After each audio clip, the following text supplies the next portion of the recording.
السلام علیکم ورحمت الله وبرکاته. قدرمنو لیدونکو په دې هیله امید چې ټول به روغ جوړ او د صحت په جامه وي. قدرمنو په نننۍ ویډیو کې به زه تاسو ته 100% په ګارنټۍ سره وایم چې دغه بالکل MTN کوم انټرنیټ چې دی دغه بالکل تاسو وړیا استعمال کې بالکل مفت او بالکل فری. د ګور دوستانو چې کوم انټرنیټ زه اوس استفاده کوم کوم انټرنیټ چې زه استعمالوم دا هم فری ده. څنګه فری ده تاسو به وایئ چې ولا تا خو ډیټا آن کړې ده دا څنګه فری ده. اوس زه تاسو ته راځئ ثبوت اول ښیم بیا د هغې نه پس تاسو ته کار کوم. دوستانو تاسو وګورئ اول زما پیسې وګورئ چې زما په موبایل کې 100 روپۍ دي. سمه ده. اوس وګورئ کوشش وکړئ دوستانو چې تاسو په خپل موبایل کې 1 روپۍ هم پرې نه دي. دا وګورئ 15.80 سنټه دی پکې.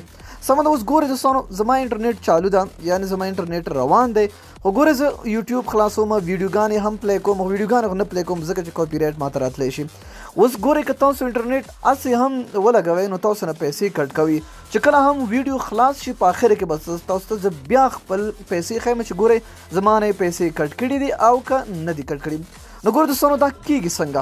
دا صرف په افغانستان کې کار کوي او په افغانستان کې صرف او صرف د MTN سیم کارټونو دپاره دي. نور سیم کارټونه په دې کې کار نه کوي. او دوستانو بیا تاسو ته وایم چې تاسو کوشش وکړئ چې په خپل سیم کارټ کې پیسې پرې نه ږدئ او که پیسې درنه کټ کړي د هغې ذمهوار زه نه یم. دوستانو لاندې ډسکرپشن ته به لاړ شئ یو لینک پروت دی.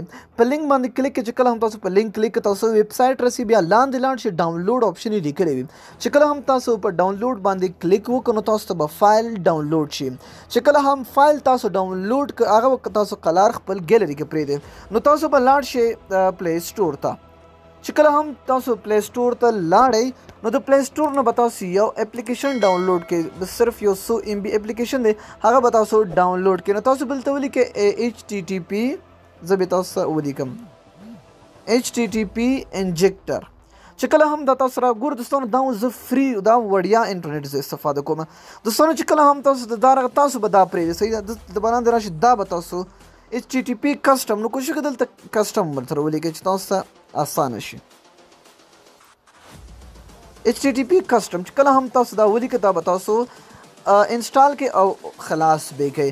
چې کله هم تاسو خلاص کړئ و دوستانو ګورئ دا زه خلاصوم زما الریډي انسټال شوی دی. زه دا خلاصوم دا ګورئ دوستانو ما الریډي کنیکټ کړی دی. اوس زه دا ستاسو دپاره ډسکنیکټ کوم. چې کله هم د ډسکنیکټ کوم دا ټوله ډیټا زه کلیر کوم. سمه ده. اوس هر څه داسې چې تاسو به داسې پرده راشي نو تاسو دلته ښکاري دغه په دې جمع علامه باندې به تاسو کلیک وکړئ او اوپن کنفیګ باندې به کلیک کړئ. کوم فایل چې ما تاسو ته درکړی هغه چې هر ځای کې وي هغه به تاسو خلاص کړئ. هر یو فایل چې تاسو ډاونلوډ کړه سمه ده. اوس ګورئ د مثال په طور کېدای شي دا وي چې کله هم تاسو فایل کلیک دلته هم راوست ستاسو کار سمپل دا ده په دې کنیکټ باندې به تاسو کلیک وکړئ. چې کله هم تاسو په دې کنیکټ باندې کلیک نو تاسو به دلته خپل انټرنیټ اول آن کړئ. ګورئ دا اوس کنیکټ شو. چې کله هم کنیکټ شو اوس د وړیا او د فری انټرنیټ نه بالکل خوند واخلئ. دوستانو یو بله خبر چې کله هم تاسو په لاندې لینک باندې کلیک نو دا کېدای شي 3 ورځې پاس یا 24 غنټو کې دا فایل ایکسپایر شي یعنې دا ختمیږي. نو تاسو کولی شئ چې هر 24 غنټه بعد یعنې چې کله هم ستاسو انټرنیټ کار پرېښوده نو تاسو کولی شئ چې همدغه ویب سایټ ته لاړ شئ او نوی فایل ځان ته ډاونلوډ کړئ او بیا همدغه کار وکړئ. بالکل دا به فری وي. هلته به فایل 1 یا 2 یا یو څه به موږ ورسره لیکو صحیح ده. تاسو به هلته لاړ شئ او نوی فایل به ډاونلوډ کړئ او د وړیا انټرنیټ ته تاسو خوند واخلئ. اوس ګوره دوستانو زه راځم تاسو ته خپله پیسې ښیم چې ما نه پیسې کټ کړي دي او که نه. ګورئ اوس زه راځو خپلې پیسې چک کوو. دا وګورئ دوستانو زما پیسې بالکل په خپل حالت کې پروت دی. 1 روپۍ یعنې 1 سنټ یې رانه هم نه دی کټ کړی. نو دوستانو که ویډیو مو خوښه شوي ویډیو د سره حتما لایک کړئ. تر بیا بلې ویډیو د الله په امان په دعاګانو کې مې یاد ساتئ.